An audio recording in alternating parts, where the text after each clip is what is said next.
Assalamualaikum warahmatullahi wabarakatuh. Perkenalkan, nama saya Andi Alivia Amalia dengan NIM 4524091029 dari kelas C Fakultas Psikologi Universitas Solo. Baiklah, untuk kesempatan kali ini saya akan membahas materi tentang menjadi mahasiswa yang respek, cerdas, suka menolong, ekologis, dan tangguh.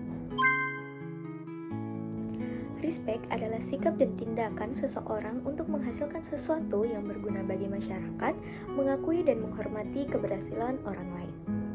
Respect itu tidak takut dan tidak kagum. Ia berasal dari kata respicere ataupun melihat. Maka ia berarti kemampuan untuk melihat seseorang sebagaimana adanya, sadar akan keunikannya sebagai seorang individu.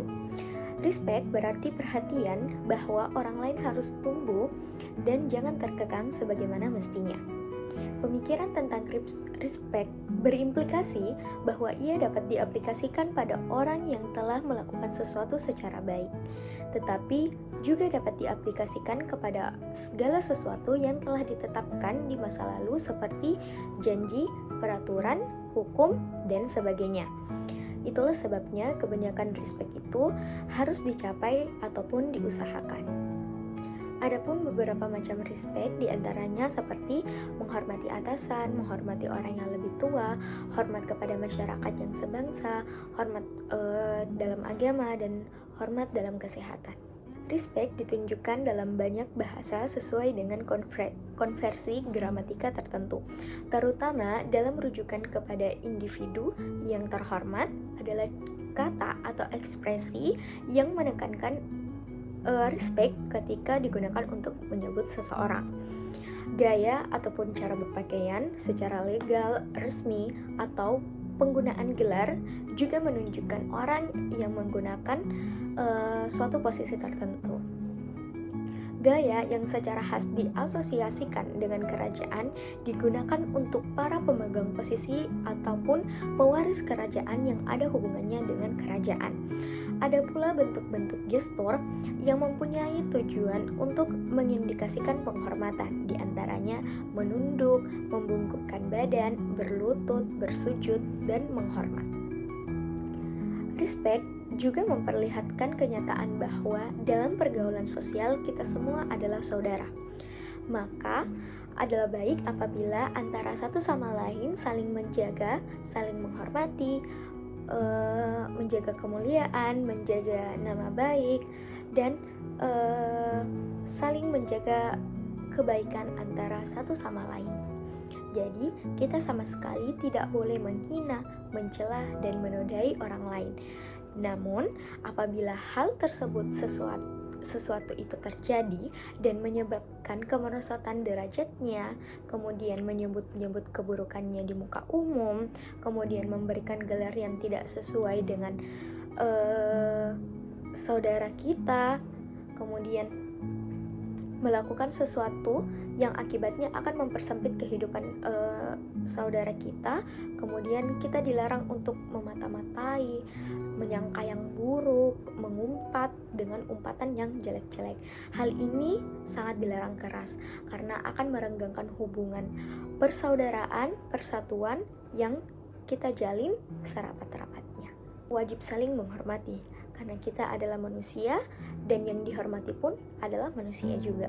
Penghormatan semacam ini tidak perlu menilik ini dan itunya.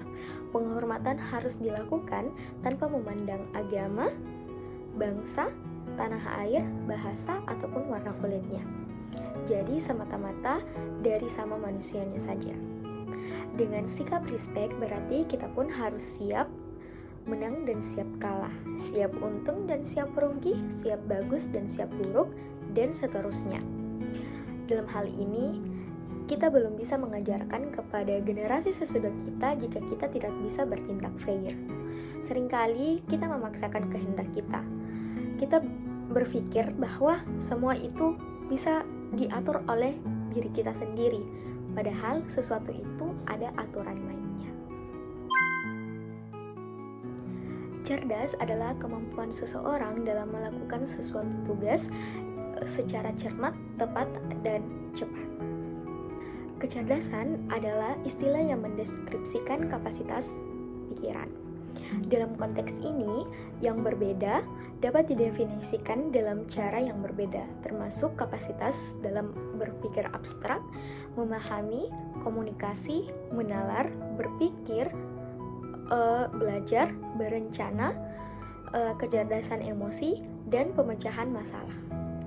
Kecerdasan emosi adalah kemampuan, keahlian, dan kemahiran untuk mengidentifikasi, memiliki, dan mengontrol emosi seseorang, orang lain, ataupun kelompok.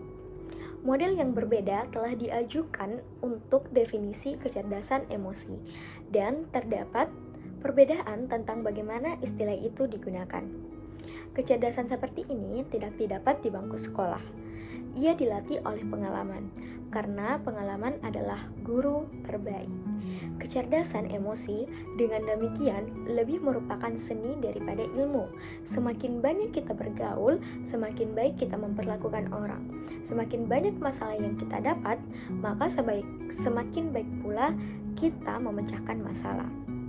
Hal ini tidak ada ilmunya, kecuali memang harus dipraktikkan, dialami, diresapi, dan kemudian diperbaiki oleh pengalaman sendiri. Tentu saja pengalaman orang lain dapat menjadi rujukan, tetapi dengan dialami sendiri, pengalaman itu lebih tajam masuk ingatan dan perasaan. Seringkali orang percaya bahwa orang yang mempunyai kecerdasan tinggi atau bakat yang kreatif adalah orang yang lebih baik atau lebih pandai daripada orang yang tidak mempunyai sifat-sifat tersebut. Padahal, walaupun beberapa orang mempunyai keahlian yang superior dalam satu bidang maupun banyak bidang, tidak berarti orang tersebut superior. Tiap orang mempunyai keterbatasan, kegelisahan, dan kekurangan. Suka menolong adalah sikap dan tindakan yang berupaya untuk menolong orang lain. Menolong adalah kesediaan memberikan bantuan. Secara sadar, orang mulai memberikan bantuan itu dari gerak hatinya. Kemudian, bantuan itu diberikan dalam bentuk apa saja yang memang diperlukan orang yang mau ditolong, baik dalam bentuk ucapan, perbuatan, ide, maupun barang. Dengan demikian, menolong itu bukan bersifat kontrak. Ia bersifat personal, dari orang ke orang, dari hati ke hati. Maka adalah cukup sulit mendapat pertolongan di suatu masyarakat yang hubungan personalnya kurang sulit atau terlalu renggang, apalagi jika hubungannya antar warga itu bersifat saling benci, curiga, dan saling mencurangi. Di sini sifat tolong-menolong tidak akan mendapatkan konteksnya. Menolong juga dikaitkan dengan sikap bersahabat, karena menolong berarti hendak menjadi kawan, bukan musuh. Ada beberapa alasan mengapa orang melakukan tindakan pertolongan. Yang pertama yaitu teori ongkos hasil, menyatakan bahwa orang merasa tidak enak ketika melihat orang memerlukan pertolongan dan termotivasi untuk melakukan sesuatu untuk meringankan beban orang tersebut. Kemudian yang kedua adalah teori empati altruisme. Menurut teori ini, menolong itu disebabkan karena adanya pikiran ikut merasakan apa yang dialami oleh orang lain. Yang ketiga yaitu teori evolusi sosialis. Teori ini mengajukan bahwa menolong orang lain dimaksudkan untuk mendukung daya tahan hidup ras ataupun kelompoknya. Kemudian ada beberapa keadaan yang membuat orang lain menolong orang.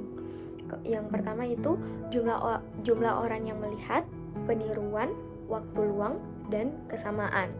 Dari segi subjek, ada beberapa pihak yang bisa menolong, yaitu kualitas kepribadian dan religiositas. Kemudian, faktor yang meningkatkan rasa tolong-menolong, mengurangi ambiguitas, meningkatkan rasa tanggung jawab, rasa bersalah, dan perhatian untuk citra diri, pengajaran keterlibatan moral, kemudian yaitu mencontohkan altruisme. Sikap suka saling tolong-menolong merupakan tulang punggung keteguhan suatu masyarakat. Jika tidak ada sifat ini, masyarakat akan ambruk. Untuk itulah kita harus sedia memberi contoh bagaimana sikap tolong-menolong di antara kita supaya generasi selanjutnya dapat melanjutkan kerjasama sosial yang sudah terbangun.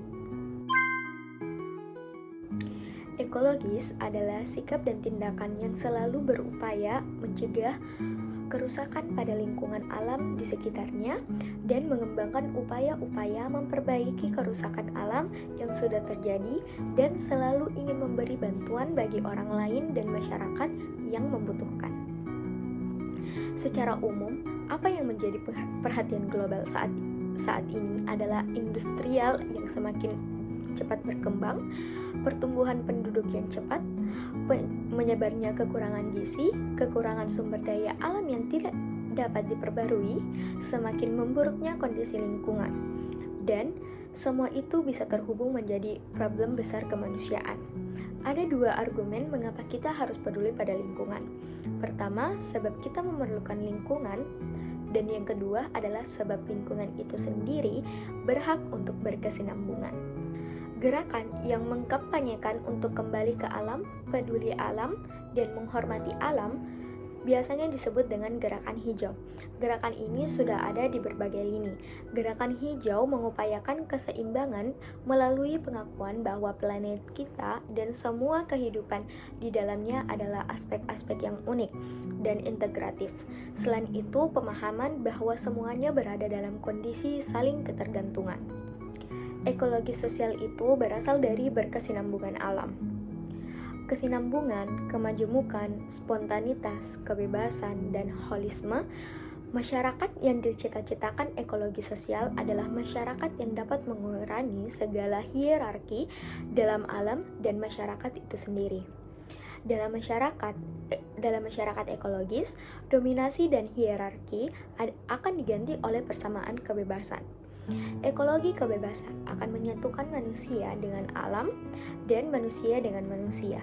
Munculnya sensibilitas ekologi dengan pendekatan budaya dan analitis dapat menimbulkan kesadaran baru. Maka kemajuan ilmu dan teknologi dapat dibarengi dengan cara hidup ekologis. Cara ini mengakui adanya saling ketergantungan antara manusia dan alam. Kesadaran ekologis harus ditanamkan sejak dini. Anak-anak harus tahu apa yang akan diperbuat mereka terhadap alam sekeliling. Sampah harus dibuang ke tempatnya, harus menghemat energi, harus bisa memanfaatkan kembali apa yang sudah dibuang, menyayangi binatang, menghargai keanekaragaman, dan lain-lain. Ini adalah sikap yang harus diajarkan kepada anak-anak.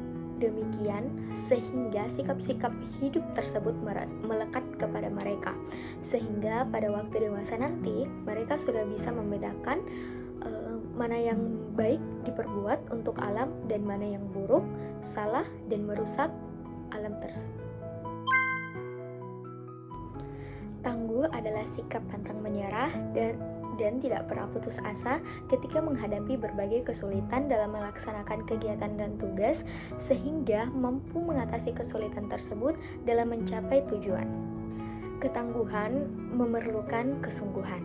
Pernyataan yang mengatakan bahwa hidup ini adalah persoalan sungguh-sungguh memang benar, dan bahwa hidup ini bukan enak-enakan juga benar.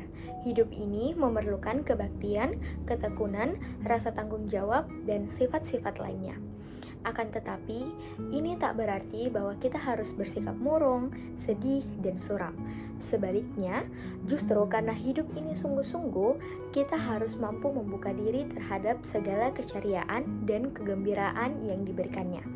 Kalau kita melakukan hal ini, kita akan mengetahui bahwa hidup ini jauh lebih banyak mengandung kegembiraan daripada yang kita sangka. Kesungguhan dan keceriaan sering dianggap sebagai dua hal yang bertentangan. Keduanya bisa bersahabat dalam banyak hal. Keceriaan dan kebahagiaan itu muncul dari kesungguhan. Orang-orang yang tangguh adalah orang-orang yang bisa mengkombinasikan kesungguhan dan kegembiraan. Mereka bukan orang-orang yang murung, berat hati, gelisah, dan pemikir-pemikir yang tidak produktif. Keceriaan dan kesenangan hidup bukan sifat yang berdiri sendiri. Keceriaan itu keluar dari diri kita. Makin kaya kehidupan batin kita, makin banyak pengetahuan kita tentang sifat-sifat manusia. Akan semakin banyak kita bersinanggungan dengan keceriaan hidup yang asli. Oleh karena itu, orang yang sungguh-sungguh adalah juga orang yang ceria. Baiklah, itulah tadi sedikit pemaparan materi mengenai menjadi mahasiswa yang respect, cerdas, suka menolong, ekologis, dan tangguh. Kurang dan lebihnya mohon dimaafkan. Wabillahi taufiq wal hidayah. Wassalamualaikum warahmatullahi wabarakatuh.